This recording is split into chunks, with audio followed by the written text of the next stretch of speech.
এই আরফান, কি করবা? খাটে উঠবা? হ্যাঁ, এই আরফান, খাটে উঠবা? খাটে? আচ্ছা। তোমার না দুটো দাঁত আছে? আছে?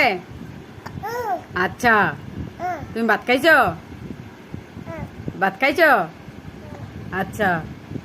এখন ঘুমাবে না? ঘুমাবে না? খালি ঘুম যাবে না? আর আরফান, তোমার আব্বুকে কিছু বলো। আয়, আর কিছু নাই? আয় আয় আয়, কই যাও তুমি? আয় হ্যাঁ, কইতে কইতে কোথায় যাও? আরফান, তোমার আব্বুকে কিছু বলবা না? এই আয়, আব্বু আয়, আয়।